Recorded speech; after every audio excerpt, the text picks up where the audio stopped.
दिल्ली तैयार है 4 दिसंबर को नगर निगम चुनाव में मतदान के लिए। और जैसे जैसे अब तारीख नजदीक आ रही है, चुनाव में आक्रामकता बढ़ रही है, पेस बढ़ रहा है, अलग अलग मुद्दे बढ़ रहे हैं, तो अलग अलग तरीके का प्रचार भी दिख रहा है। हम दिल्ली के आईटीओ पर है, प्रगति मैदान पर अलग अलग इलाकों से जब गुजर रहे हैं तो कुछ ऐसा कैंपेन दिखाई पड़ता है। बीजेपी युवा मोर्चा के नेता कार्यकर्ता प्रधानमंत्री मोदी और बीजेपी का जो चुनाव चिन्ह है पोस्टर लेकर के अलग अलग ट्रैफिक सिग्नल पे खड़े हैं।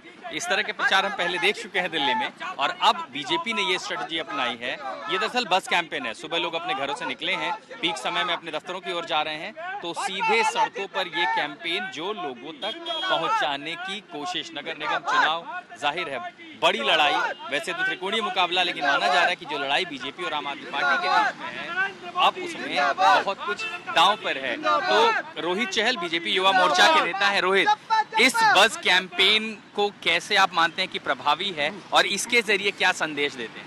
देखिए, भारतीय जनता युवा मोर्चा हमारे आदरणीय तेजस्वी जी और के हमारे निर्देश अनुसार भारतीय जनता युवा मोर्चा पूरी दिल्ली के अंदर जो हमारा युवा मोर्चा है पूरी मजबूती से डटा हुआ है और सुनिश्चित करने वाला है कि भारतीय जनता पार्टी जिसने काम किया एमसीडी के अंदर और जिसने झूठे वादे नहीं करे केजरीवाल जी की तरह, उन्होंने कहा था केजरीवाल जी ने कि भैया मैं क्या नाम है 20 नए कॉलेज खोलूंगा। कौन सा कॉलेज खोल के दिखाया? कौन से 200 नए स्कूल खोले? कौन से स्कूल की बात इस तरह के कैंपेन का असर पब्लिक तक कैसे पहुंचता है? चाहे वो दिल्ली को डेथ चैम्बर बनाने का काम हो, चाहे यमुना मैया को गंदा करने की बात हो, झूठे वादे उन्होंने खोखलेबाजी की। एक तरफ एमसीडी में घर घर कूड़ा दिल्ली बीजेपी ने एमसीडी के अंदर इकट्ठा कराया। आज साफ सफाई की बात है, दिल्ली के अंदर स्वच्छता की बात है, और हम जो संदेश है वो हर व्यक्ति तक पहुंचाने का काम। और मुझे लगता है आज हमने प्ले कार्ड कैंपेन जो है हर चौराहे चौक पे आज दिल्ली भर के अंदर युवा मोर्चा के कार्यकर्ता खड़े हुए, और हर घर तक भी भारतीय जनता युवा मोर्चा कार्यकर्ता जाने वाला, भारतीय जनता पार्टी कार्यकर्ता जाने वाला है। माननीय प्रधानमंत्री जी का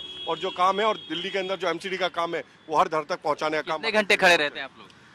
4 घंटे सुबह, 4 घंटे शाम को। ये सुबह और शाम का यही टाइम क्यों चुना है आपने? यहाँ पब्लिक प्लेस पे खड़े हैं तो पब्लिक जहाँ है तो दिन में हम लोग घर घर जाते हैं। अच्छा, दरअसल स्ट्रेटेजिकली होता है। सुबह यहाँ पे सुबह हम चाहे वो लाल बत्ती जो हमारी बड़े चौराहे हैं, चौक हैं, लाल बत्तियां हैं, हम सुबह 4 घंटे सुबह 8 बजे से लेकर 12 बजे तक हम रहते हैं। और उसके बाद फिर शाम को भी जिस समय पब्लिक मूवमेंट ज्यादा होता है, पब्लिक मूवमेंट, और कहीं ना कहीं उसके बाद दिन में हम डोर टू डोर कैंपेन घरों में जो हमारे जहाँ पे हमारे यूथ की मीटिंग्स होती हैं, बड़ी बड़ी मीटिंग्स, और उस तरीके सभाएं भी कैंपेन में बहुत कुछ नया देखने को मिलता है। ये भी एक तरीका है चुनाव प्रचार का। लोग आ रहे हैं, सीधे आप प्रचार से जुड़ते हैं, आपकी नजरों तक पड़ता है। यूनिक है एमसीडी कैंपेन। आखिर चुनाव महत्वपूर्ण है तो कैंपेन में महत्वपूर्ण होगा। दिल्ली से कृपाल सिंह के साथ